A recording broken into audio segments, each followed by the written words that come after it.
Trains Don't Stop Here Anymore. A love story for radio by Victor Pemberton.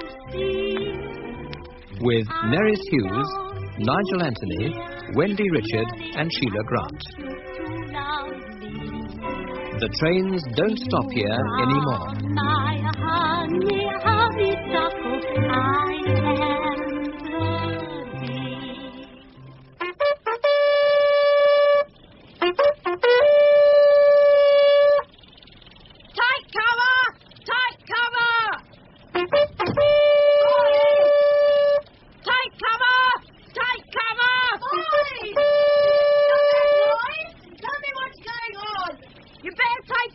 Edginton, it's an air raid warning. An air raid warning?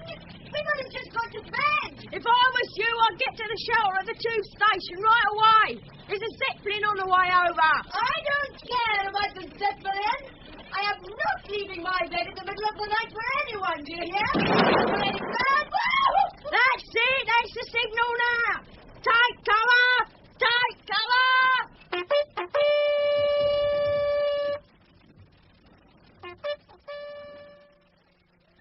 On your legs, please! Oh, dear Lord, where will it all end? Oh, God, I know the Bosch. But the Bosch are only people, Mother, like you and me. Oh, you stupid guy. Sometimes you talk such utter nonsense, just like your father. Mother, why doesn't Father ever come down to the shelter with us? How many times do I have to tell you, Nicky? Your father stays at home because he's not scared of bombs. But neither am I. So why can't I stay behind with him? On your legs, please!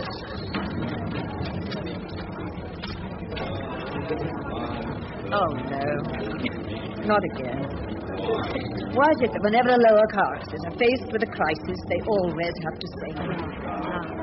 Oh, it'll be so wonderful when the war's over and the family can all be together again. Ever since they took Tom off to the front, I've been so scared of what might happen to him. I've told you before, young lady. I do not want your brother's name mentioned in my presence. Mother, that's a terrible thing to say. Tom could be killed at any moment. Whatever happens to Tom Edginton will be through his own weakness. His father and I gave him every chance in the world. It's not our fault if he decided to go his own way. Tom joined the army because he wanted to fight for his country. He did it so that he could get away from home, away from me, his own mother. He could have had everything. But now look at him, a common foot soldier. Tom had to do something for himself, Mother. You should be proud of him. Tom loves you, Mother. I know he does. All clear! All clear!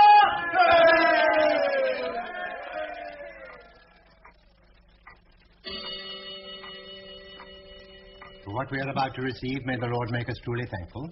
Amen. Please, Father, can I have some gravy over my Yorkshire pudding, please? You'll wait your turn, young man. Ladies first. Yes, sir. If you don't mind, Father, I'm not very hungry today. I'll just have some meat, no vegetables. Well, what's the matter with your child? Are you ill or something? She's very restless these days, William. I noticed it in church this morning. I'm not ill, Father. I just don't want to put on too much weight, that's all. Too much weight? A girl of your age? You're forgetting I'll be 18 on the 8th of July. More like 100, matey. Ow! That's enough, you two. Letty, have you been seeing that Webster boy again? Who, Mother? Don't play the innocent with me, miss. Don't think I didn't notice he was in church this morning. I'm sorry, Mother. I don't know what you're talking about. No potatoes, thank you, Father. Give her potatoes, cabbage, and Yorkshire pudding. Yes, but if she's not hungry, Beatrice... Allow me to know what is best for my own daughter, if you please, William. Take the plate, Betty. But, Mother, I don't want to. Do as I say, please. In future, you're not to see that Webster boy again. Now, do I make myself perfectly clear, young lady? Why, Mother? What's wrong with him? What's wrong? Are you aware that he comes from a family who made their money in the rag and bone trade in the East End of London? What difference does that make? Ronnie's just a nice boy, that's all. I don't want to hear any more about him, thank you. Don't worry, Mother. He won't. Ronnie took the King's shilling yesterday. What do you mean? He signed on for the army? Yes, Father. But that boy can't be more than 16 years old. Like all the rest of them, he lied about his age. Yes, you know, the other day I was passing the recruiting office at the church hall. There was a long line of them, queued up in the rain outside. Boys. Hello? Anyone at home? Tom in here, Tom. Tom in here. Sit down. I will not have my table disturbed in the middle of the meal. Hello, everyone. Sorry to barge in like this. Tom, oh, Tom, I never thought I'd see you again. I thought you were dead. Let me look at you. You've grown a moustache. You're so thin, Tom. Just look at you. You're growing up fast, Letty. You're at least 2 inches taller than when I last saw you. Tom, my dear boy. Hello, Father. It's good to see you again, sir. I see you have a new maid. Her name's Rosie. She has false teeth. She thought I was a burglar. Well, why didn't you write, my boy? It's been so long. Yes, well, I'm sorry about that, sir, but you see, well, where I've just come from, and there wasn't really much time to write letters. How many of the Bosch did you kill, Tom? I bet it was thousands. Not quite as many as that, Dick. Well, how long are you home for, son? Just 7 days, sir. 7 days, but you've been away for months. We leave for France again on Saturday night. Things seem to be hotting up out there. Of course, I could stay on at the barracks if it's not convenient. Stay at the barracks? That'd be absurd, my boy. This is your home. You're welcome to stay for as long as you like. Isn't that so, my dear? Beatrice?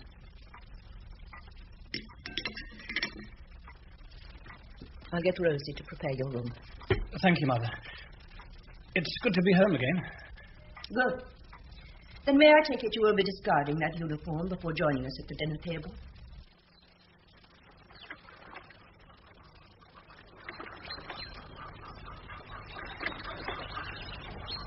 No, Tom. The last time you took me out on this lake, I was still at school. Nicky was with us. Yeah, that's right. I seem to remember splashing you both with the oars or something. You certainly did. I had to go home and change my dress. It was so wet. Mother was furious. What a terrible brother I've been. No, Tom. Don't ever say that. In fact, you're the best brother anyone could ever have. If anything should ever happen to you, I wouldn't want to go on living. Letty Edginton, don't ever let me hear you say such stupid things like that. Look, when the war's over, we'll both be going our own separate ways because that's the way life is. I've got a lot of things I want to do, people to meet, places to go to. But you, Letty, you're different. You're someone with so much capacity for love. You have so much to give. Believe me, one of these days you're going to find a nice young bloke who'll take care of you. Me, get married? Don't you want to get married and have kids of your own? Of course I do.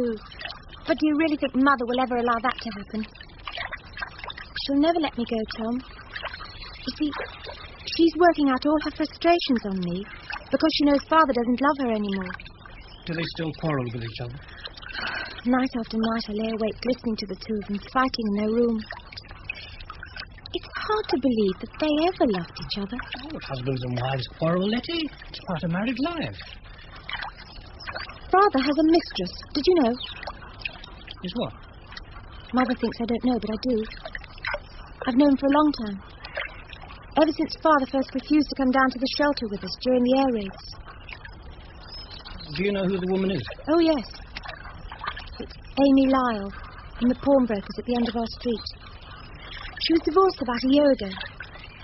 Amy Lyall? Well, she must be all of 20 years younger than Father. I'm sure Father has his own reasons. Oh, God, Letty. If only I'd known you were going through all this. Oh, it's not myself I care about. It's Mother. She can't help being what she is. Sometimes I feel so sorry for her. Sorry? For a woman who treats her children the way she does? Yeah, I still haven't forgotten the time she slapped you across the face for nothing at all. Oh, she's found more subtle ways of hurting me these days. Like sending me to work in the paint factory. You mean that was her idea? It all happened because I mentioned that the great ambition in my life was to become a shorthand typist. But Mother wouldn't hear of it. She seems to resent the idea of me being able to use my own mind. Oh, Tom. What am I going to do with my life? I'll tell you what you're going to do, Letty. For once in your life, you're going to make a decision of your own. A shorthand typist? It's out of the question. I've already made my position perfectly clear to your sister. Letty is not suited to a clerical post. But, Mother, how can you say that when you haven't even given her the chance to prove herself? Young man, I decide what is right for my children, not you. Oh, Mother, be reasonable. Look, Letty is a fine, intelligent girl. Give her the chance and she'll make you proud of her. Let her go to that typing school. I'm sorry, but my mind is made up. At the end of next week, Letty will be leaving her present position. I've arranged for her to start work at the Woolwich Arsenal. What? Yes. I thought that idea might appeal to you. It will give your sister the opportunity to mix with some of those fascinating people from the lower classes that you both admire so much. No, Mother, I won't let you do it. Stand out of my way, sir. You cannot put that girl to work in a munitions factory. I won't let you. There have been too many accidents. People have been killed there. May I remind you that this war is not of my choice either. We must all be prepared to make sacrifices. Isn't that what you've always said, Thomas? Now, for the last time, will you let me pass? Mother, let me tell you something. You were right. I did leave this house to get away from you. And you know why? Because I despise what you are. And I despise everything that you've ever done to this family. No, Tom, please don't say any more. You know, Mother, the world is full of little people like you. Little in mind and little in heart. One day you're going to need your children around you. But when that time comes, it'll be too late. Oh, no, Tom. I'm going up to my room now. When I come down again, I shall not expect to find you in this house. Oh, no. It's all right, Letty, love. There's nothing to worry about. It's all over now. But I won't let her send you away, Tom. I won't. I promise you, Letty, she's the one that's going to regret all this, not you. Don't you realise what she's done? She's tried to make you weak. But you're going to be strong, Letty. Strong. Don't go, Tom. Please don't leave me. Letty, one of these days the war's going to be over. It won't be long now. A few months, maybe. And when that happens, the first thing I'm going to do is come back and take you away from all this. Oh, Tom, will you? Will you really do it? Oh, look at you, you silly thing. Great big tears rolling down your cheeks. Come on now, Letty. Don't let me go away remembering you like this. But try and think of the times when we were kids together. The good times, Letty, eh? Not the bad ones. What is it you've always said to me? Every cloud has a silver lining. Every cloud has a silver lining. Yes. That's my little sister. And we are still going to be friends, aren't we? What are you talking about? Of course we are. Yes, of course we are. Nobody can ever take that from us, Letty. Nobody. When this ruddy war is over, oh, how happy I shall be.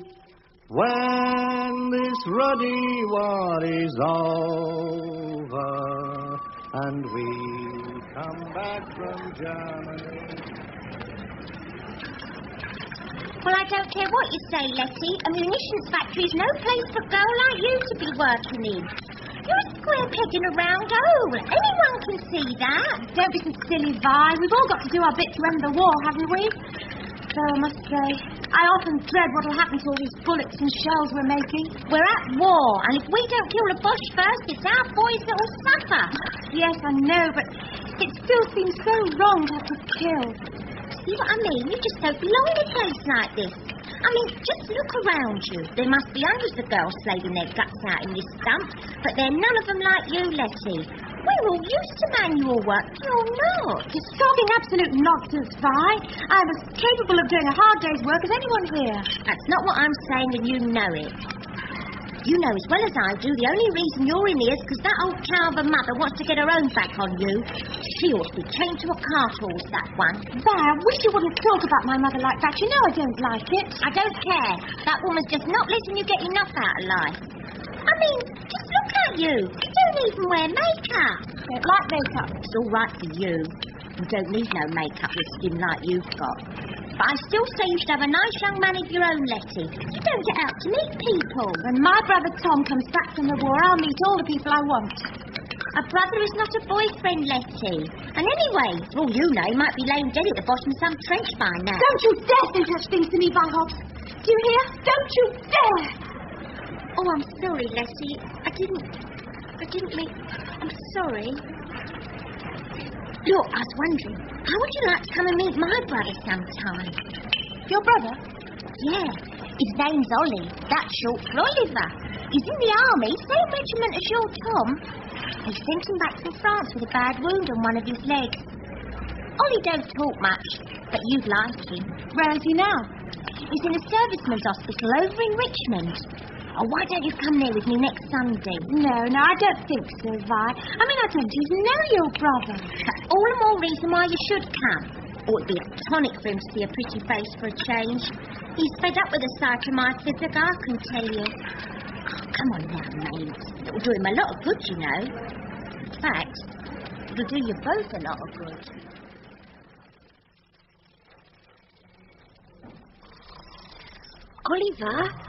Oliver, wake up. Oliver, wake up, will you? Private Hobbs? Sure. Oh, what is it? What's up? Oh, it's you, boy. I must say I'm very flattered. Every time I come to visit you, you're always fast asleep. I hope you don't snore like that when you find yourself a wife. Oh, I'm sorry, boy. I must have just dropped off for a few seconds. Ollie, I've brought you a visitor. This is a friend of mine who works with me in the factory. Letty, I'd like you to meet my brother Oliver. Ollie, this is Letty Edginton. Oh, pleased to meet you, Letty. I'm pleased to meet you too, Oliver. I'm sorry to hear you've had all this trouble. Oh, it's not all that bad, really. Anyway, I'm feeling a lot better than I was. Mum sent you some biscuits. They're your favourites. I don't like digestives. Why not? I do. Then what you bringing me for? Oh, that's just typical of you, Oliver Hobbs. Always so ungrateful. You'd never think there was a food shortage the way you carry on. God, I'm so thirsty I could hardly spit 2 hairs. Do they still have that tea urn outside? Yeah, as far as I know. What about you, Letty? Would you like a cup? Let me go, Vi. Not on your Nelly. You don't think I want to stay here with this one, do you? Not in the mood he's in. Keep an eye on him, Letty. If he gives you any treat, give him a Faulkney one. I won't be jiff. Bye. I wouldn't bother if I was you, Letty. What she really means is she's off to chat up one of the doctors she fancies. Yeah. Look, why don't you sit on the edge of the bed?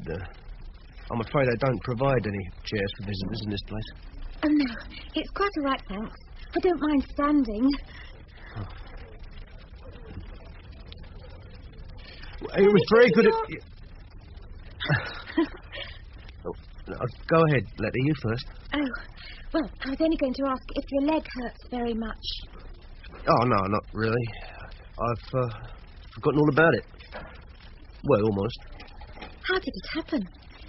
Oh, come on now, a nice girl like you don't want to hear about things like that. Oh, but I do, honest I do. I'm not squeamish, I promise you. Well, it was, in this battle up front. We was fighting round this river, see, river called the Somme.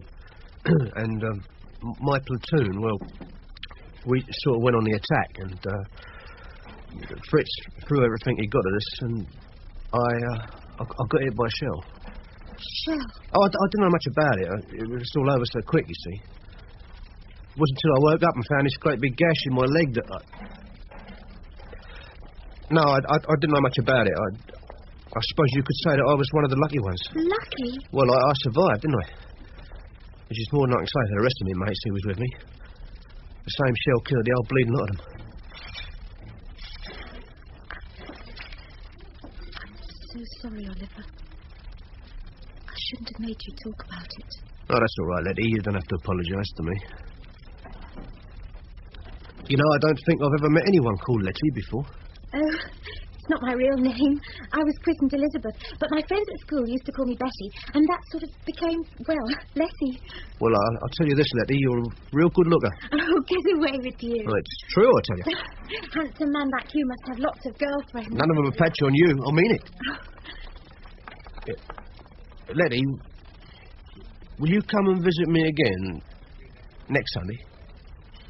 Will you? You're not going to turn me down, are you? I'm sorry, Oliver. I have to.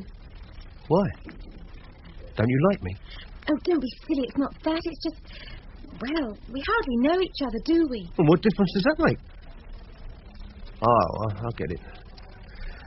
Yeah, I'm sorry, Letty. I shouldn't have asked. What do you mean? Well, it's a nerve, me expecting someone like you to come and visit me. I mean, we come from different worlds, don't we? As long as people are nice to each other, what does it matter who they are or where they come from? Really, it makes me so angry the way people keep going on about... You've got blue eyes. Pardon? Bright blue. I haven't seen that colour since I went over to France. They're the same colour as the seawater. Yeah, on a fine day, of course. How tall are you, Letty? How tall? What? I don't know. About 5 feet 5 inches, I think. I'm nearly 6 foot. Or at least I am when I'm standing on 2 good feet. I think I'd better go and see if I can find Vi. Visiting time's nearly over. Oliver! Oliver, what is it? Is it your leg? Hold on, Oliver. I'll get the nurse. No. Don't do that. I'll be all right in a minute.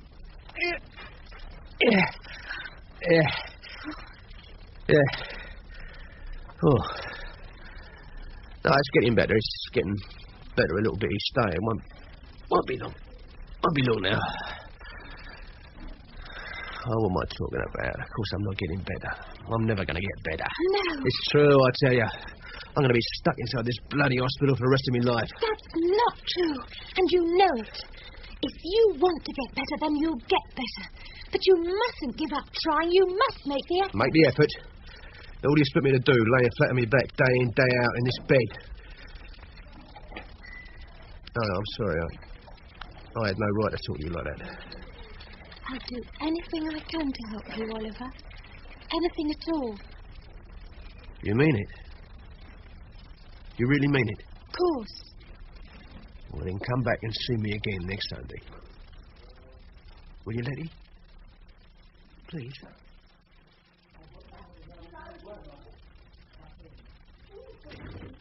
Letty, are you awake? Of course I'm awake. What do you want, Nick? I get so scared when Mother and Father carry on like that. Why do they have to fight all the time? We mustn't pay too much attention to it, Nick. They'll have forgotten everything by the morning. They might, but I won't. Everyone has a quarrel at some time in life, Nick. It's just that, well, some people don't know how or when to stop. What's happened? Shh! It's Father. He's coming upstairs. Letty, are you... Nicky, what are you doing in here? Go back to your own room at once, please. Yes, Father. And Nicky... Yes, Father? Look, I want you to be a good boy. Do you understand? Yes, Father. I don't mean only for now, Nicky. I mean for always. Will you promise? Yes, sir. I promise. Good night, son. Good night, Father. Father, what is it? What's happened? Letty, you're a young woman now. I think you're old enough to understand what I have to say. Look, Mother and I can't live with each other anymore, Letty. We've decided to go our own separate ways. Do you understand what I'm trying to tell you, Letty? Of course I understand. But what do you expect me to say, Father? If two people don't love each other anymore... Oh, believe me, Letty, it's not that your mother and I don't love each other anymore. But when two people have lived together for as long as we have, well, marriage begins to need an awful lot of hard work. One of these days you'll know what I mean by that. Are you going to live with that woman friend of yours? Don't resent me, Letty. I promise you, if I could have avoided what has happened... I don't resent you, Father. I couldn't. But if only you could realise what it's been like for us this last year or so. It isn't easy to watch your own mother and father tear each other apart. Oh, Letty. Take care of your mother. She's going to need you. But if you're ever in trouble, I want you to promise you'll come and see me. Now, do you understand that, Letty? I can't cry for you, Father. I can't cry for you or Mother. I only wish I could. You know, Letty, when you were a little girl, I used to think you were growing up far too shy and weak to cope with the problems we all have to face up to. But I was wrong.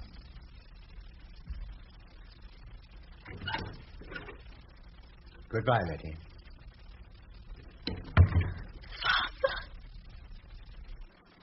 She loves me. She loves me not. She loves me. She loves me not. She loves me. Is it true, Letty? Is what true? Well, these daisy petals say you love me. Oh, stop being so silly, Oliver. You know I do. Yes. You do, don't you? I can't understand it. What's that supposed to mean? Well, how long have we known each other now? Must be nearly 6 months now. 6 months.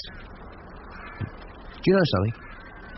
Every Sunday afternoon I can't wait to see your face peering through those gates at the end of the ward. You're the first visitor in every time. Of course I am. After all, we only get an hour together. Yeah, but what I mean is I never knew I'd ever look forward to seeing anyone so much. I never knew that, well, I'd actually get to love someone. Well, if you feel like that, Oliver Hobbs, isn't it about time you did something about it? Did something about it? You could start by making an honest woman out of me. Making it? Letty, you don't get married, you and me? Well, thank you very much. I must say you make it sound very romantic. Oh, no, that's not what I meant. Oh, Letty, don't make fun of me. Make fun of you? Why should I do that? Well, don't you see? It couldn't work, not in a million years. I mean, just look at me. Can you really imagine yourself spending the rest of your life with a cripple? Say that to me once more, Oliver Hobbs, and I swear I'll push you and your wheelchair straight into that lake over there. Oh, Ollie, the wound in your leg is healing. You'll be out of this hospital in no time. But what are we going to live on? I'd never been able to get a job till I can walk again. I've got a job, haven't I? I know it's not much, but it could keep us going until you're fit and well again. I'm not having no wife of mine support me. Oh, well, of course, if you don't want to marry me, I'm not going to force you. Oh, don't be angry with me, Letty. I don't like it when you're angry. It makes me feel, well, guilty. Look, Ollie, if you don't want to accept the responsibility of a wife and family, then there's nothing I can do about it, is there? No, Letty, you've got it all wrong. Of course I'd like to marry you. Why, I'd be the luckiest man alive to have a girl like you at my side. But don't you realise what you'd be letting yourself in for? Someone like me wouldn't stand a chance of getting work. Of course you wouldn't if you didn't try. Well, it might be years before I can throw away these crutches. I never got this far if it hadn't been for you. What you've done through your own willpower. And that's the way it's got to be, Ollie. Believe me, Ollie, when you walk out of this hospital, it'll be on your own 2 feet. Oh, there's a cold nip in the air. I hate autumn. It smells of bonfires and the end of summer. Come back here, Letty. What for? What have you got there? Well, it's a buttercup.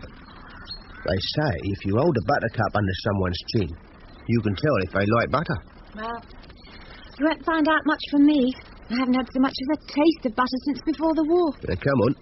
Lean back your head. Oh, Ollie, don't be silly. There you are. What did I tell you? Just look at that yellow reflection. Pass me my crutches, Letty. I want to stand up. No, it's too soon. You know what the doctor said. Ah, the hell with the doctor. You're not pushing me back into that hospital again in no wheelchair. Stop being so obstinate. No! Ollie, no! Ollie? Ollie, are you all right? Are you hurt? Come on, Letty, give us a kiss. No, Ollie, somebody might see you.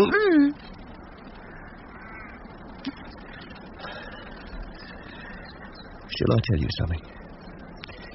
You've got a mind of your own, Letty Edginton. I can see it's going to cost me a fortune to keep you in butter. Mary, my daughter. Young man, have you taken leave of your senses? I love Letty, Mrs. Edginton. She loves me. So why shouldn't we spend the rest of our life together if we both feel the same way? I promise you I'd take good care of her. Marriage needs a great deal more than love, Mr. Hobbs. That I can assure you. Tell me, how would you intend to support my daughter? As soon as he's feeling better, Ollie's hoping to get his old job back on the underground. The underground? Do you mean the tube trains, by any chance?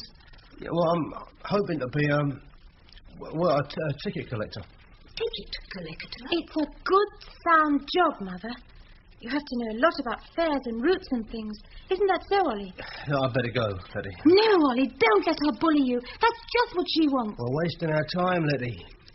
You can go on talking till the cows come home, but you'll never get rid of people's prejudices. You know, Mrs. Edginton, it's a funny thing. My old ma feels exactly the same as you about all this. Thank God we share something in common. Now, if you'll excuse me, I have other things to attend to. Mother, it may interest you to know that whether you give your permission or not, Oliver and I intend to go ahead and get married. Young lady, are you aware that you are still underage to be married without your parents' consent? If I don't get that consent, I promise you that as soon as I reach the age of 21, I shall leave you and never talk to you again as long as I live. Mother? Out of here, Nicky, out. But, Mother, a boy brought this to the door, and he says it's urgent. Get out! It's a telegram, Mother. Oh. Give it to me, Nick. Now, be a good boy and wait for us in the kitchen. Yes, Letty.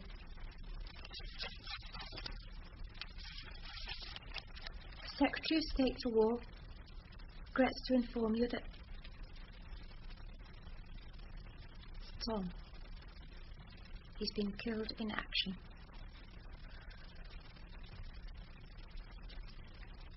Don't leave me, Letty. You can't leave me, not now. I need you. Mother.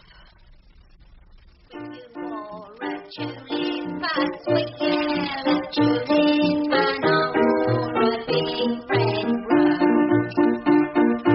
When you caressed me, 'twas the best, what a blessing no one knows. You made like teary when you called me dearie, 'twas now where the blue grass grows. Your lips were sweeter than tulip when you wore that tulip, and I wore a big red rose.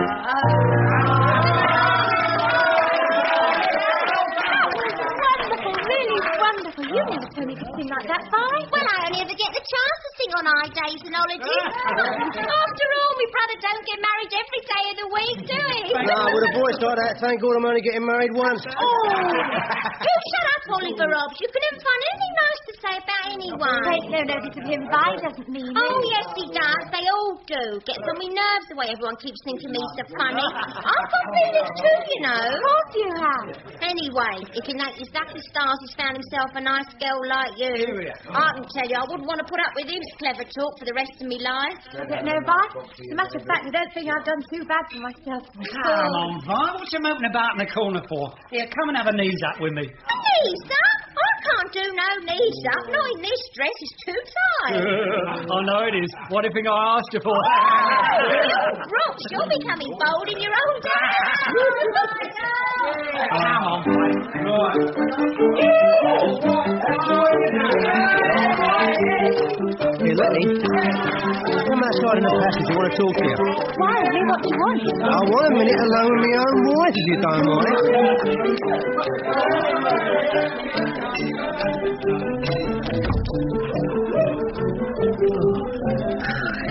See, it's hot in there. You are my honeysuckle. Happy, Mrs. Hobbs?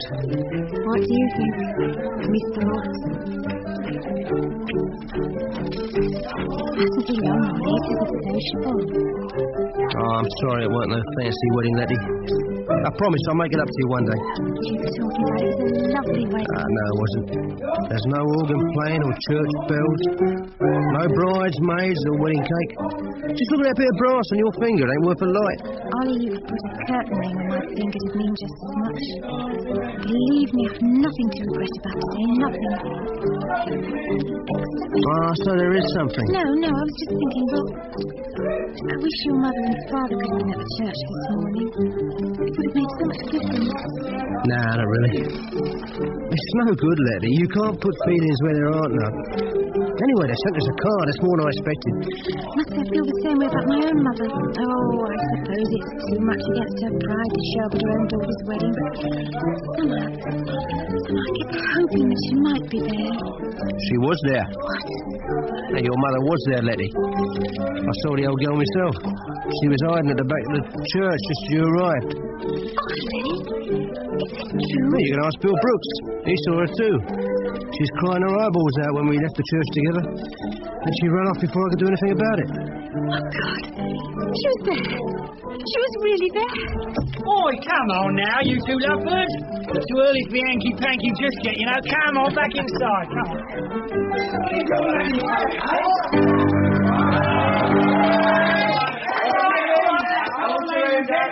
Time to raise your glasses to the happy couple. Now, everybody chopped up? No, hang about. All right, ready? Yeah. That's right. I'll give you the toast. To two of the nicest people you could ever wish to know. Things ain't been too easy for them, we know. And it's no use pretending it's going to get much better for a time yet. But what we can do for them here tonight is to assure them that they have friends they can really rely on. And while they've got friends, they ain't never going to need for nothing. And so, ladies and gents, boys and girls, I'll give you the toast. To the bride and groom, God bless them. To Letty and Oliver Hobbs. Letty and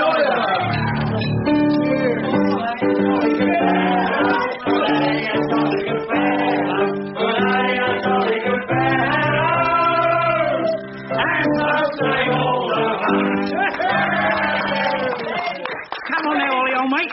You've got to say something. Oh, no, I don't know, mate.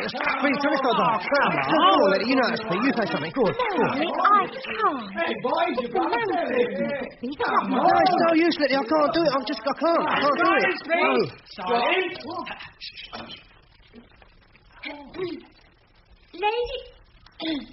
Ladies and gentlemen, Oliver and I...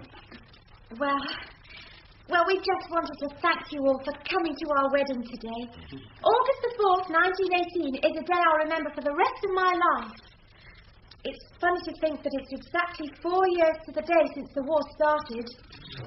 But, like all of you, Ollie and I have got a lot of things we want to do in our future years. And when the war ends, I hope Mr. Lloyd George will see to it that this country becomes a fit place for our boys to live in again. Because that's what they fought for, isn't it? Ladies and gentlemen, what I'm trying to say is that when we're living in the future, I hope none of us will ever be too busy to remember the past. Letty. That's lovely. Letty, there's someone here to see you. Who is it? Look for yourself. It's me, Letty. Mother! Well, I'm sorry if I'm butting in, Letty. Oh, you're not butting in. Is she, Ollie? No, of course not. You're very welcome, Mrs. Edginton. Well, all I wanted to say was... If you and Oliver don't have anywhere to stay until you have a place of your own, you're welcome to have your old room back. Well, for as long as you like. Thanks all the same, Mother, but Bill and Tilly, who have been putting me up for the past few months, Ollie and I are going to stay on with them for a bit. Oh, that's all right, then.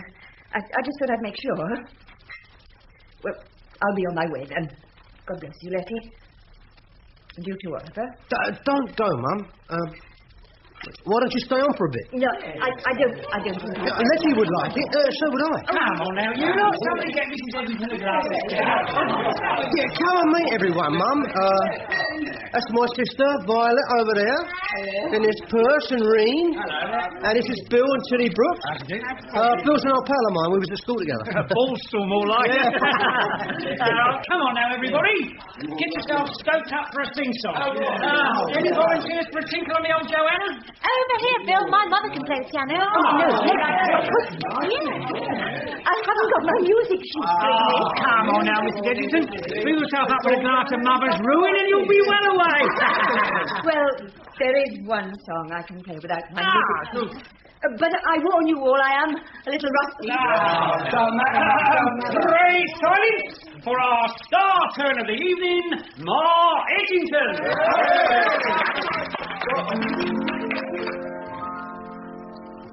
Just a song at twilight, when the lights are low, and the flickering shadows softly come and go.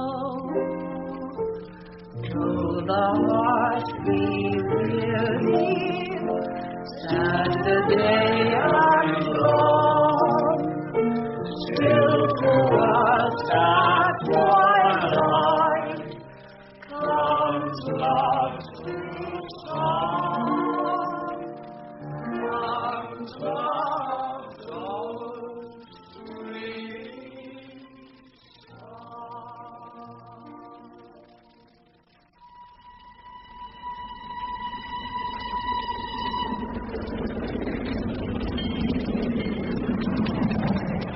It's not Buckingham Palace, mind you. But with a coat of distemper here and there, I'd say you could turn this into a really nice little room. Previous tenants thought the world of this place, never left it, till they carried her out in her box. Well, Mr. Hobbs, what do you think? Oh, I'm not sure, Mr. Cotton. Smells a bit, doesn't it? Yeah, well, that's the damp, you see. Hasn't been lived in since the old lady died. Still, a nice coal fire in the evenings will soon put that right. Well, what about the little wife? What do you think, Mrs. Hobbs? How often do the trains go by, Mr. Cotton? Oh, no more than a couple each day at the most. Well, I'd be surprised if...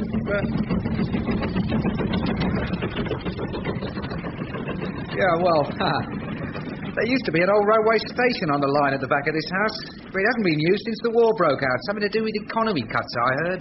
But I promise you, Mrs. Hobbs, you won't have no trouble with no noise. Oh, no, not here. See, the trains don't stop here anymore. Oh, I don't worry about the noise. You don't? No, not at all. I like the sound of trains. They give me a feeling of protection. Really now? Well, that's nice. How much do you want for the room, Mr. Cotton? Well, now, don't let it be said that Reg Cotton's out to make a quick profit on any young married couple who are trying to set up home for the first How time. much, Mr. Cotton? Shall we say 3 and 6 a week? You do your own decorating, of course. 3 and 6? It's a bargain for the area, I'm telling you. I mean, just look at the space you've got. Built-in cupboards over there, chest of drawers, dresser, beautiful double brass bedstead, and just look at this lovely little range oven for the... Yeah, well, just needs a bolt or two on the oven door. Yeah, I don't know. What do you think, Letty? It's up to you, Ollie. You make the decisions, not me. Tell you what, why don't I leave you two to have a look around on your own for a couple of minutes? Give you a chance to talk things over in private. Yeah, thanks, Mr. Cotton. I'd appreciate that. I'm an honest man, Mr. Hobbs. I've never done anybody out of nothing in my whole life. Shut the door. Oh, don't worry. Just put a bit of oil on the hinges, that's all. Yeah, well, Well, Letty, what are we going to do? Come over to the window, dear. It's a lovely view from here. Oh, there are 2 steps. Be careful. You call this a lovely view? For 3 and 6 a week, it's highway bloody robbery. Oh, just look at it out there. We're practically on top of the railway line. Yes, but just think of all those trains that go by and all the places they go to up and down the country. Places you and me will never get the chance to see in our old life. Stop being so pessimistic, Ollie. It costs nothing to dream, does it? This room's a dump, Letty. We can clean it up, can't we? By the time I've finished with this place, it'll be fit for the king himself. Now, where are we going to get 3 and 6 trying to pay the rent each week? If necessary, I could get a little job to do in the evening. You're not taking on any more jobs, I tell you. As it is, you're working from 7 in the morning till 6 at night in that munitions factory. Look, all I was trying to say was that when the war's over, I wouldn't be surprised if they didn't open up that old railway station again. If they did, I bet you'd get a job there as easy as pie.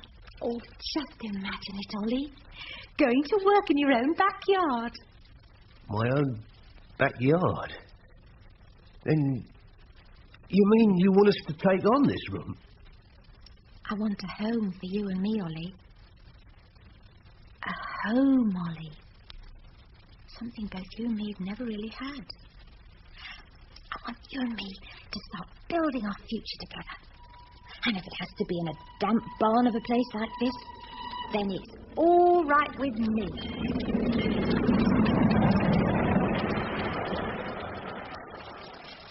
I tell you, it's not right, Letty. You can't keep this up for much longer. Not two jobs in one day. You'll crack up. Don't talk stupid, Vi. I'm not made of cardboard, you know. Or scrubbing an entire school all on your own every evening. It turns me up just to watch you. I like being here after school hours. It gives me a chance to think. Well, I just hope you know what you're doing, that's all. Now, what do you mean by that, Vi? Look, Letty, I know you're trying to protect Oliver, but you've got to be careful. Careful? Yeah, well, he's a complicated fella. He always has been. Yes, and obstinate. Proud and obstinate, just like me dad and all me brothers. Look, all I'm saying is that once Oliver starts to feel that he's not a man anymore, he'll turn against you. I know what you mean, Vi, but you're wrong. Once that old railway station at the back of us opens up again, things are going to be different for Ollie and me. He'll have a job of his own and a wife and family to take care of. Family? You don't mean you're going to have kids? Well, of course we are eventually. Don't you want to have children when you get married? You must be joking. I hate the little brats. He even give me a turn coming into this school hall. Oh, no, I'll never have no kids of me own. I'll believe that when you find yourself a husband. Yes, well, as a matter of fact, I wanted to talk to you about that, Letty. I was wondering whether I could bring a gentleman friend of mine. Well, I'd like you and Ollie to meet him. Why? You've got a new boyfriend? Oh, yes, and he's ever so nice, Letty. I know you'll like him. His name's Frank O'Malley, and he's an Irishman. Irish? Well, sort of. He's a Scouse, you know, from Liverpool. Oh, I see. Well, I'll tell you what. Why don't you bring him round to tea on Sunday? I can't promise much in the way of food, but I could get some winkles off the fishman when he calls. Oh, that would be marvellous, Letty. Well, the only thing is, it's not quite as easy as that, you see. The fact is, I know you'd like him, but it's Oliver I'm worried about. Don't be silly, Vi. If you like him, why shouldn't we? You see, Frank doesn't approve of war. Don't be ridiculous, Vi. Do you know anyone who does? No, that's not quite what I mean. You see, Frank's done time in prison. He's a pacifist, a conscientious objector. Anyway, the way I look at it is this. If only Asquith had played his cards right, there'd have been no need for this war. I mean, I tell you, the whole thing's nothing but a political cover-up. Oh, don't be so daft, Frank. What are we supposed to do? Sit down and wait for Kaiser Bill to march down Whitehall? I tell you, the Liberals needed this war. It was the only way they could get rid of unemployment. Well, I don't believe it. Everyone knows that if we hadn't stopped the Bosch, they'd have taken over the whole of Europe. You real German people, Vi. You real German people are human beings, just like the rest of us. I mean, we should have appealed directly to them, not your politicians. What say you, Oliver? I say the only good German is a dead one. Who's got some more trifle, Vi? Oh, lovely. Honestly, Letty, you become such a good housewife. You'll have to give me some tips when I get married. If and when anyone decides to ask me. What about you, Frank? What? More trifle, Mr. O'Malley? No, thank you, no. Anyway, I don't even know what you're going on about, Frank O'Malley. Most people say a war will be over in the next few weeks. Not if those old warmongers in Whitehall have anything to do with it. Hey, did you really mean what you said just now, Oliver, about the Germans? I meant every word. Nah. I find that very interesting. I mean, how does a man like you justify the taking of a life? I was proud to fight for my country. Most men are, you know. I don't blame you, Oliver. No, I mean, I don't blame anybody for thinking me a coward. I mean, most people do. But at least I stick to me principles. I mean, I don't believe in this war, and that's all there is to it. Nobody believes in war, Mr. O'Malley. We'd be poor creatures if we did. Yeah, but if you don't believe in something, Mrs. Hobbs, then why don't you condemn it? Because I cherish my freedom, Mr. O'Malley. If you take away that, what have you left? Exactly my sentiments, Mrs. Hobbs. That's why I'm a socialist. We believe in the right of the individual to say what he wants any time. I'm telling you, it was big business that started this war, nothing else. Bloody nonsense. Oliver. It's bloody nonsense. He sits there and he talks to me about principles when I've got principles too. I love my country. I was proud to fight for it. All right, dear, all right. There's no need to shout. I am not shouting! I love that potted geranium over there, Letty. It is a geranium. Now, you tell me something, Mr. O'Malley. Would you still refuse to fight if you saw the boss marching down your street depriving you of this so-called freedom you talk about? Freedom? You call this freedom? I mean, is this what you fought for, Oliver? I mean, look at it. Is this what you call a soldier's reward from a grateful government? A one-room barn of a place with at the side of a railway track? Oliver, kill him! Kill him! You've got me all wrong. I'm a pacifist, not a traitor. You're choking me, Adam's apple. You're choking me. Oliver, leave him alone. Get this bloody codgy out of my place. Get him out. Come on, Frank, we don't want to stay where we're not wanted. But I haven't finished my winkles yet. Hell with your ratty winkles, we're going. And mark my words, Oliver Hobbs, as long as there's a breath in my body, I'll never set foot inside your place again. Never. I mean, it's a dog fight. I mean, I don't know what all the fuss are.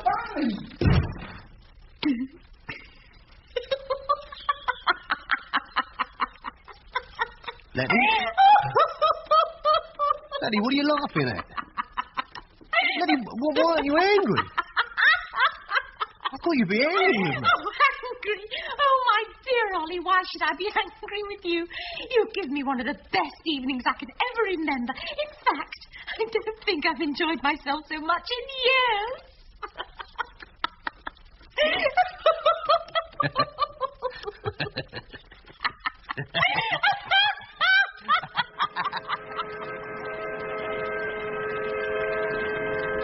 Mrs. Hobbs? Mrs. Hobbs? Mr. Cotton, what are you doing here? I've been looking for you everywhere, Mrs. Hobbs. So I thought the best thing was to catch you as you came out of work. So I take it you did receive the note I sent you? Yes. Yes, I did, Mr. Cotton, and I will be paying the rent just as soon as I can.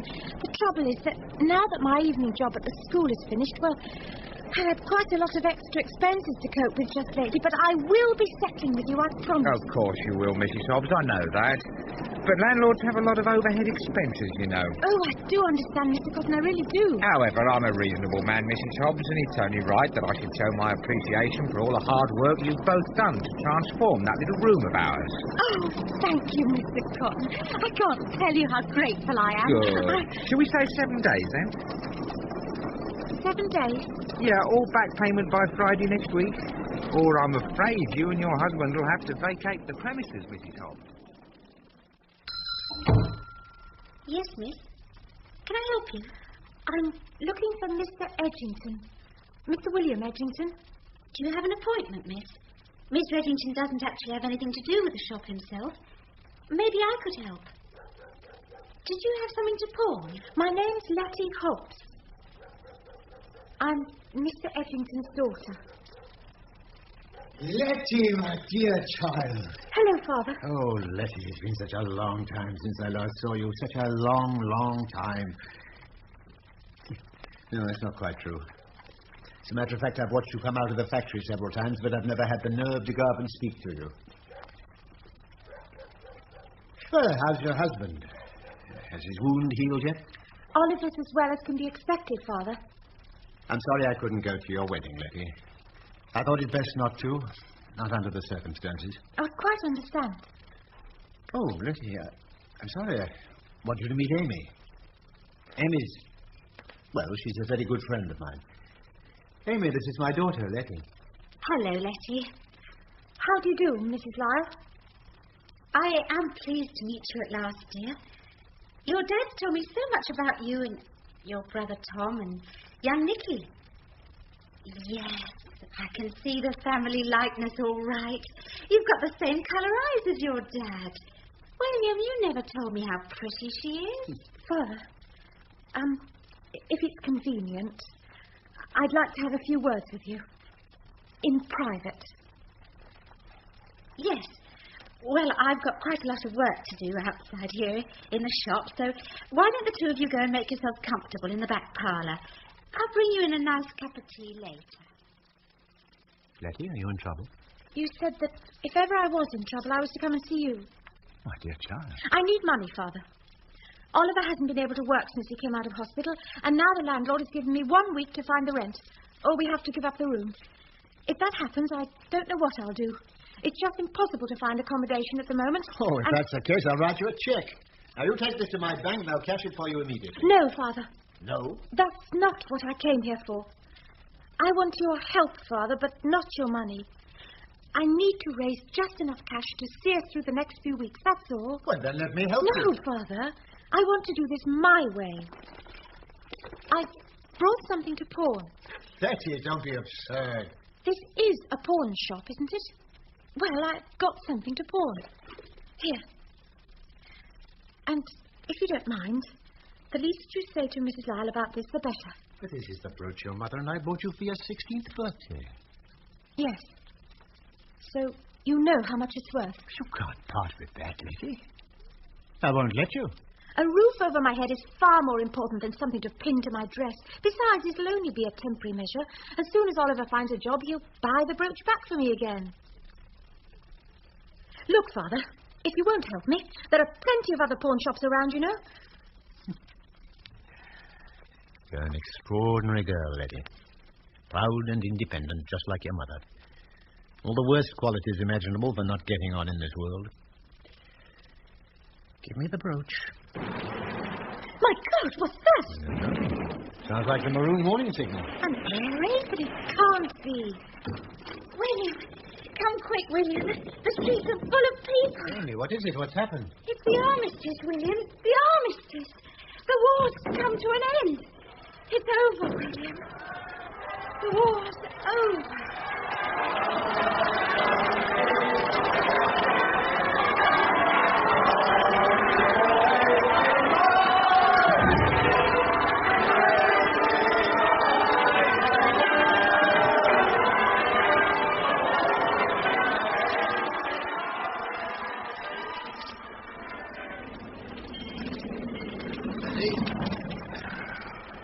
Letty, what are you doing over there? Why don't you come to bed? You go to sleep, dear. I'll be over in a minute. What are you doing? Don't you know what time it is? Penny farthings, penny halfpenny, 3 farthings. I'm trying to work out if we've got enough money to have some sausages for dinner tomorrow. Always working things out. Always putting pennies away for something or other. That's the only way. If I put a little aside from my wage packet each week, it stops us from getting into debt. Where'd you get the money from, Letty? What do you mean? Now, come on now, you know what I mean. A couple of weeks ago, we was over a month's due on the rent. You must have got it from somewhere. Mr. Cotton was very understanding about it. He's agreed to let me pay off what we owe a bit at a time. I don't believe you, Letty. I don't believe a word you say. Oh, thank you very much. That's a nice thing to say to your own wife. Come on now. What did you put in, Hock? Don't be silly, Ollie. Now, come on. Let's get back to bed. No. Now, wait a minute. I've got a present for you. A what? Yeah, I bought it for a tanner from Charlie Williams. He said he knows at least 3 people who've been lucky. Lucky, Ollie? What are you talking about? Yeah. See it for yourself. Go on, take it. A sweepstake ticket? Yeah, the draw takes place at the end of November. Well, look at the first prize, Letty. 100 quid. Just think what we could do with 100 quid. You artful devil, you. Don't tell me I've married a gambler. Oh, well, for Christ's sake, it's only a tanner. All right, so I know it's your money, but I'll pay you back. I swear to God, I'll pay you back every penny of it. Oliver, what a terrible thing to say. Oh, don't worry. You don't have to tell me. I know we haven't got a dog's chance of winning no prize. But we have, Ollie, of course we have. And if you want to spend 6pence on a sweepstake ticket, you've got every right to. How many times do I have to tell you what I earn is not my money, it's ours? Now, stop talking so silly and come back to bed. Oh, I don't want to go to bed. I can't sleep. So you're just going to stare out of the window and sulk, is that it? Thank you for giving me such a lovely present, dear. Don't make fun of me, Letty. But I'm not making fun of you. How could I? I love you too much for that. Oh, it looks cold out tonight. Can you see the frost in the moonlight on the railway line? Oh, Ollie. Do you know what I'd like to do if we win that £100? I'd like you and me to go for a trip on one of those trains. Just imagine all the wonderful places they could take us to. Where would you like to go, Ollie? I don't know. Never thought about it. I'd like to go to the seaside. Seaside? Then that's what we'll do. We'll go to Brighton. Mother and Father once took Tom, Nicky and me to Brighton. When we were very young, of course. You'd love Brighton, Ollie. The beach stretches for miles and miles, and there are 2 piers and lots of places to get a cup of tea. Oh, dreams. Nothing but dreams. Dreams cost nothing. I'm going back to bed. Can I turn off this light? We're wasting the juice. Might as well, I suppose. Oh. Go on, then. Move over. Go! Oh, feet are cold. They're warmer for me. No, Ollie, don't tickle me. Go to sleep, Letty. I am. Good night, dear. Good night. Oh.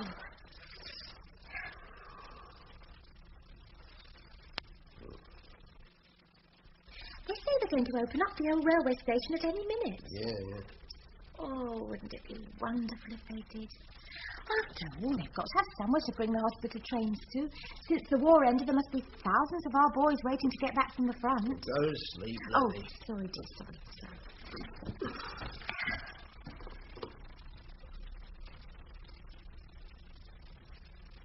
If they did decide to use that train station for the troops, then they'd have to open it up again for good, wouldn't they? I mean, it would prove then that the branch line is worth keeping up, wouldn't it? Oh, Ollie, I don't know what I'd do if it did all happen. Just imagine it. You get a job there as a porter or ticket collector or something, and you could come home for your meals every day, regular as clockwork. Stop it, Letty! For heaven's sake, stop. I don't want to hear another word about the bloody trains, do you hear? Oh, but what is it? I'm sick to death of you mooning on about that bloody train station. That place is finished, Letty. It's not worth a light. You mustn't lose hope, Ollie. They will open that station again. I know they will. Stop it, Letty. Stop it, Letty. Stop it.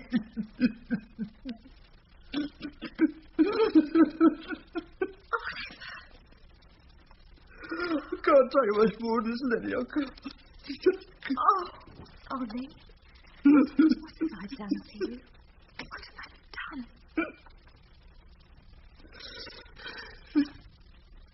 If only I had your strength.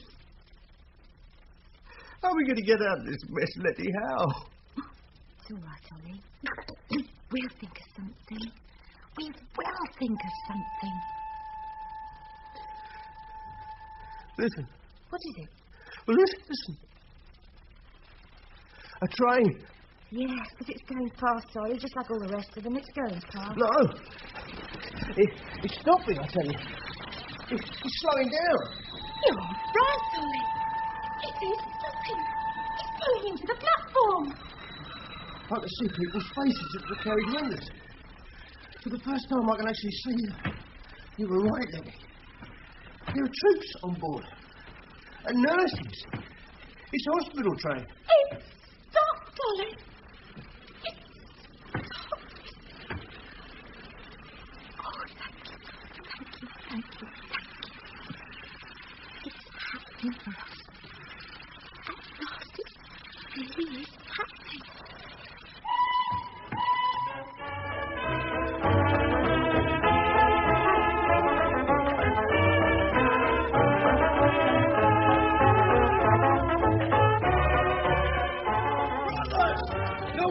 People of this country have had enough. 4 years ago, do you remember all those promises Lloyd George and his gang tried to bob us up with? Do a good day's work, they said, and within a few years, the standard of living in this country would be greater than anywhere else in Europe. Well, brothers, here we are in 1930, and after 4 years, what have we got? I must say, Val, your Frank speaks very well. You ought to be a politician. Oh, no, thank you. It's bad enough as it is. Dragging me and the kids up here to speak at school every Sunday morning. You know, last week someone threw a rotten egg at him. What are you and me, the working people of this country, going to do about it? Let's all go down the tram. You couldn't afford to price of bananas on the meat set. Well, brothers, I'll tell you what we're going to do about it. We gave them our answer in 1926, and we'll give it to them again. If this government don't improve the pay and conditions of every working-class man and woman in this country, I say we're down tools. That's it then, frustration. Come on, Letty, between you and me, make a quick getaway. Follow me. The only thing that is relevant in this country.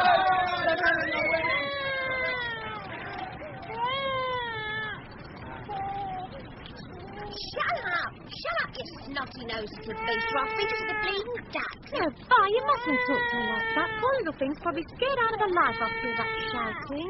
Here, dearie. Come on, you come to Auntie Letty. There you are, then. There's a pretty girl. I think she's hungry, you know. Oh, she's always been hungry. She'd eat me if she had a chance. Honestly, Vi, I don't know why you bother to have a family if they get on your nerves so much. Don't you worry, it wasn't my idea. You try marrying a Catholic. Having kids becomes an industry. Well, I wouldn't be parted with my two, I can tell you. Ever since they were born, it's given Oliver a new lease of life. He simply dotes on them. Really? Well, I'm glad he's turned out to be a better husband than he was a brother. Oliver may not be perfect, but I'm telling you, he's a good man. Oh, I just wish he wasn't always in such pain. Pain? I mean, he's still got trouble with that old leg wound. He's awake night after night with it. Oh, he can move around all right, well, more or less, but it's the pain that keeps nagging away at him all the time. Oh, and you know, Vi, in the last week or so, the wound's become all sort of swollen, and it's turned a kind of bluish colour. Hasn't he seen a doctor or something? Got an appointment to see a specialist at the hospital on Tuesday morning. Letty, you're a real brick the way you support that man. What are you talking about? Oliver's my husband, isn't he? Never known such happiness since I met him. Since the kids were born, Ollie's been a changed man, happy-go-lucky, fun to be with. But you know, Vi, more than anything else, he loves his job at the train station. He's so proud of what he's doing, and that's important for a man like him. But if they take all that away from him, Vi, he feels somehow betrayed. I don't know what he'd do, Vi. I just don't know what he'd do. Tickets, please. All tickets, please. Thank you, madam. Thank you, sir. Hello, Mr. Pearson. Sorry to trouble you. Mrs. Hobbs, what are you doing here? You'd be at the hospital with your husband. Oliver wouldn't let me go with them. He hasn't been home yet, so I thought he must have come straight back to work. Oh, sorry, Mrs. Hobbs. I haven't seen him all day. All tickets, please. But it's 4 o'clock in the afternoon. His appointment at the hospital was for 9 this morning. Well, I don't know if it's worth mentioning or not, but, well, on my way to work a couple of hours ago, I thought I saw your husband. He was going into Finsbury Park. Papa? Yeah. But he should be at work by now. You know what Ollie's like about the trains. I know for a fact he spends a lot of his spare time watching them from the railway bridge there. Yeah, like I said, I'm not absolutely certain it was him, but it might be worth a try.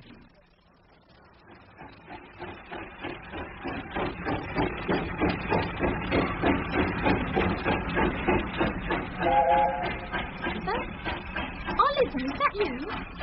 Oh, Ollie, dear, what are you doing out here on the bridge? Go home, Letty. I want to be on my own for a bit. But you'll be late for work. You should have been back on the late-term duty by now. I'm not going back to work today. Not going? Look, Letty, I don't want to keep answering no questions, so just leave me alone. Go back home. What happened, Ollie?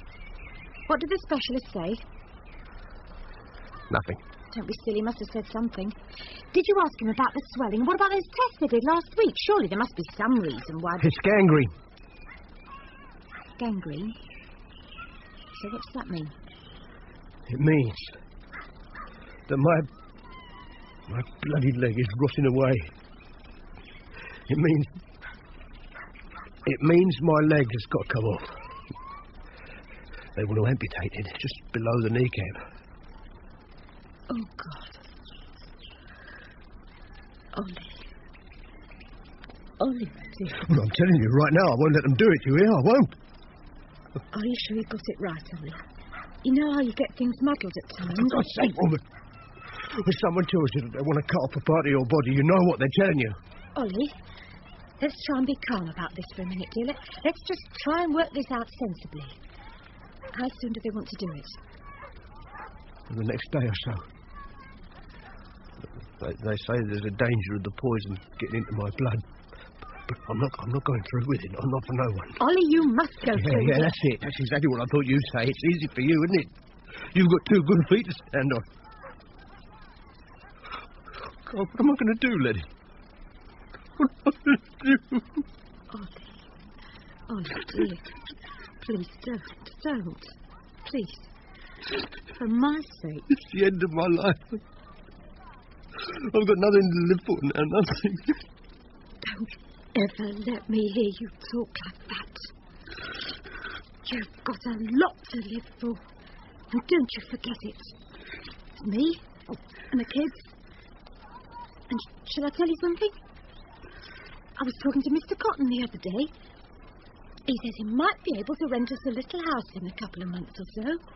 Oh, nothing expensive, mind, but at least the kids wouldn't have to sleep on the floor anymore. Think of it, Ollie. A house of our very own. Pearson, the station master, told me that if I have to go into hospital many more times, he wasn't sure he could guarantee my job at the station anymore. Plenty of other jobs. In fact, I bet you could get your old job back on the underground if you wanted to. Why, anyone would be glad of the chance of employing someone like you. Someone like me? A cripple with one leg? How am I going to get through this, Letty? How? We're going to get through this together, Ollie. You and I. We've got to be strong. Because there's so much to look forward to, that's why. I want you to live. So let's get on with it, right away. You're a stupid girl, Letty. Sister tells me you've been sitting out here ever since 9 o'clock this morning. Well, your being here like this can't help Oliver, you know. Allow me to be the judge of that, if you don't mind, Mother. What are you doing here, anyway? Oh, I just felt like a ride out on the bus, that's all. Would you mind if I sit with you for a bit? Of course not. Have you had any news yet? No. Only that Oliver was in the operating theatre for nearly 2 hours. The doctors are with him now. I'm just praying that everything's going to be all right. It's a lot of courage, Letty. I have to give that to you. Oliver's the one with courage, not me. Well, I'm glad he gets more attention than I do.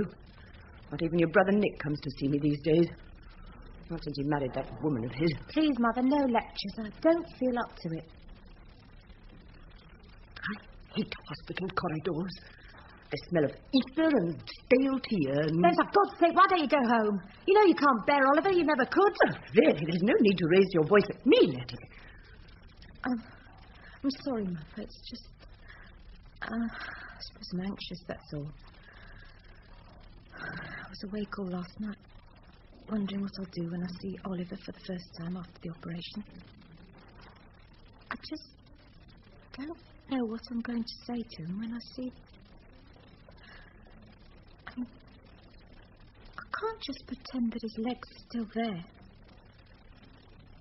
Letty, may I tell you something that happened to me a long time ago?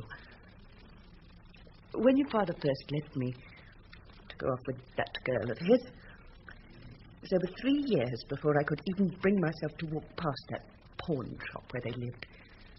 In fact, I'd cross the street and turn my eyes the other way rather than accept that such a place existed. But one day, I never know how or why, I found myself walking right up to the front door of the shop. There was a young woman inside. The man with her. The man was William. I plucked up courage and went in. William couldn't believe his eyes. For a moment we just stared at each other, and then I smiled, and I found myself saying, William, I just wanted to tell you that I wish you well. And he took my hand and kissed it, and then introduced me to Amy Lyall, and we all had tea together. It was a delightful afternoon. I never made any effort to see your father again, right up to the time when he died last year.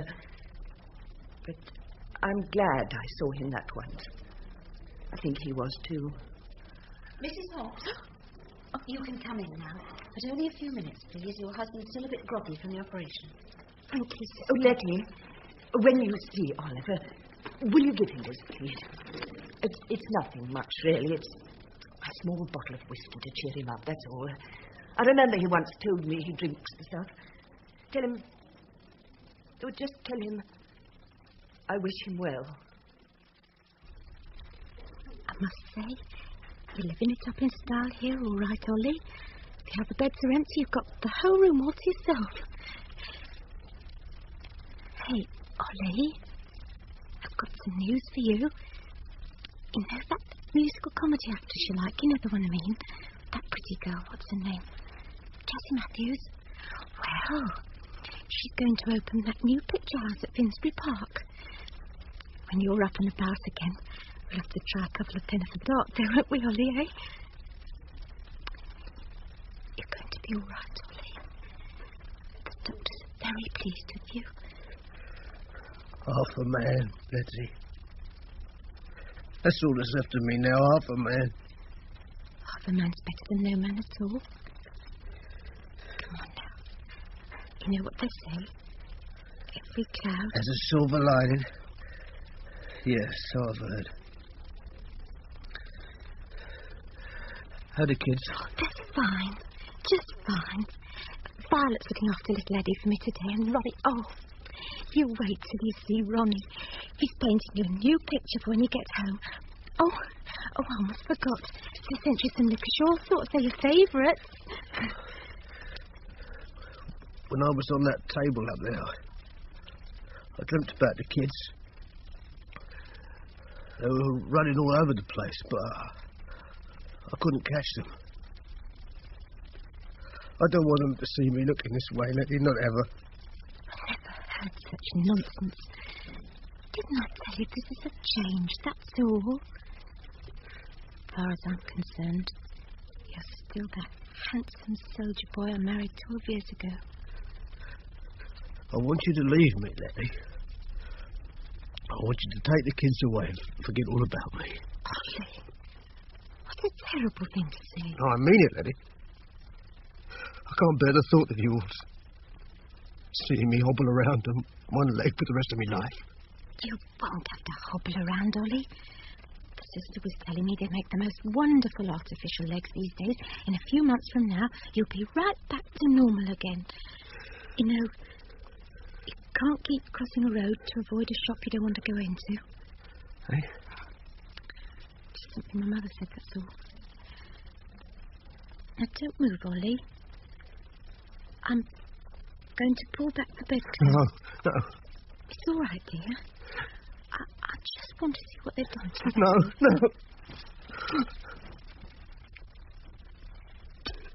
Ollie? Will you do me a favour, please, dear? From now on, will you let me be your other leg? I promise you it'll be as firm as rock. Come on, that's enough of that. You've got to be strong, Ollie. Both of us. Don't worry. We'll soon be back in our own home again. We'll be soon having some of our sing-songs together. Hey, Ollie, what's your favourite song? I don't know. Well, I bet I do. Remember that song you used to sing to me soon after we first met? How does it go now? You are my honeysuckle, I am the bee. I'd like to sip the honey sip from those red lips you see. I love you dearly, dearly, and I want you to love me. You are my honeysuckle, I am the bee.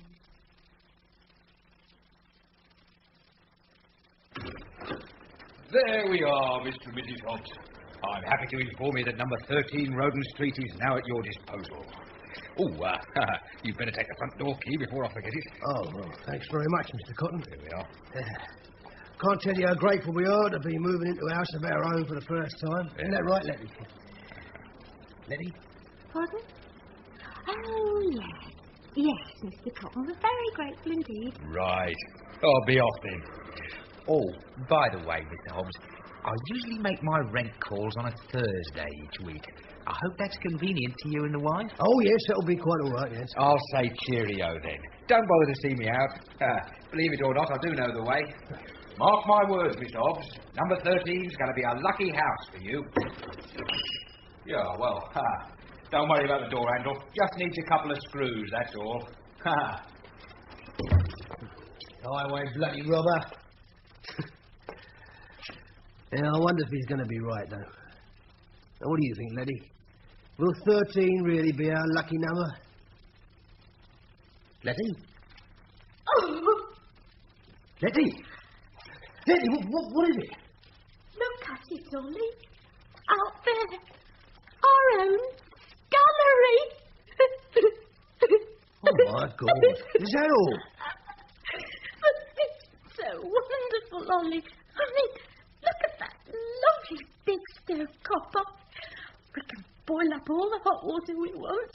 On a Friday night, we can put the bathtub out here. Not unless we put up a curtain, we don't. I'm not going to be caught napping in mine altogether. Oh, Ollie, I never thought we could be so lucky. A house all to ourselves with rooms on 3 different floors. It's like a dream. Yeah. Yeah, well, I'm telling you now, we're going to have a lodger. I can't afford 15 bob a week out of my wages, you know, even though I've got a decent job on the underground. Money's no problem. There's a school just a few doors away down the street. I'll get a part-time cleaning job. No, you don't. Those days are past, Letty. From now on, there's only going to be one breadwinner in this family, me. You know something, Ollie? This house is going to be lucky for us. Do you really think so, Letty? Oh, yes. I can feel it in my bones. As though the walls are watching us. I can almost hear them saying, "Don't worry, Letty. Don't worry, Oliver. You see." Come on. Let's go and have a look at the attic. I think you can manage the stairs on your new legs. What do you mean, can I? I'll race you to the top. And look, Ollie. Isn't that St. Paul's Cathedral over there? Do you see in the distance, just to the right of that white building? Yeah, I think you're right. Just think of it, Ollie. Mr. and Mrs. Oliver J. Hobbs, in residence at number 13 Roden Street. And with a view of the City of London from their own attic window. Oh, look, Ollie. Down there. Can you see our own back garden? A junk heap, you mean? Don't you worry. I'll soon get that into shape. I might buy a few packets of poppy seeds from Woolworths. I like poppies. Blue eyes. Pardon? Bright blue. You told me that once before. It was a long time ago. Well, they look even more blue today. Sure sign you're feeling happy. Are you happy, Letty? Come here, Ollie. No, closer. Why? I want to kiss you, that's why. Do you mind?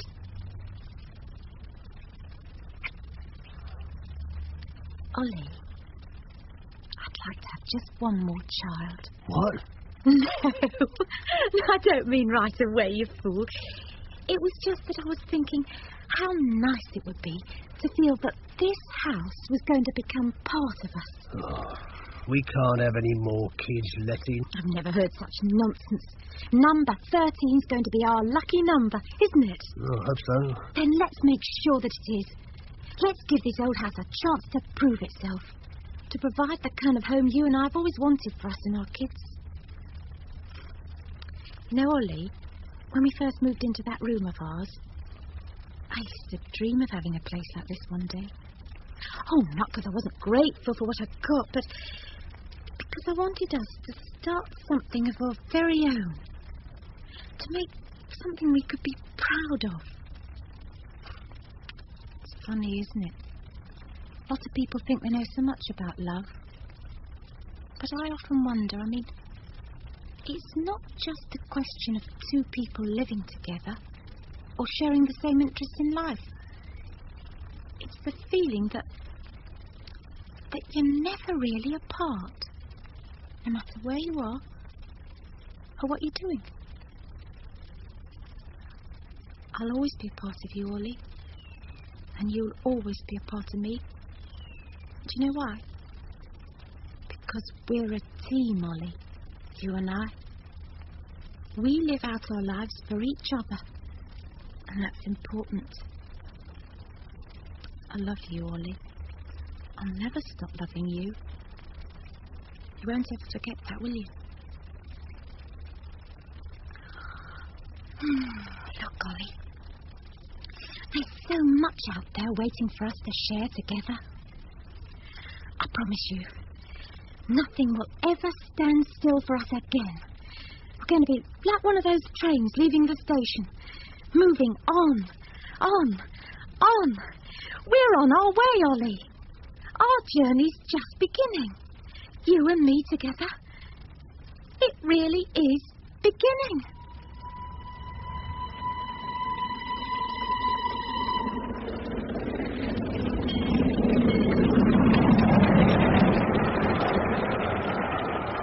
The Trains Don't Stop Here Anymore, a love story based on real people and actual events, was written by Victor Pemberton. In it, Nerys Hughes played the part of Letty and Nigel Anthony that of Ollie. Wendy Richard was Violet and Sheila Grant Beatrice. William was played by Malcolm Hayes, Tom Derek Seaton, Frank Bill Monks, Nicky Adam Godley, Bill Kenneth Shanley, Amy Lyall Eve Karpf, Mr. Cotton Eric Allan, and Pearson Robert Trotter. The pianist was Mary Nash. The play was directed by John Tydeman.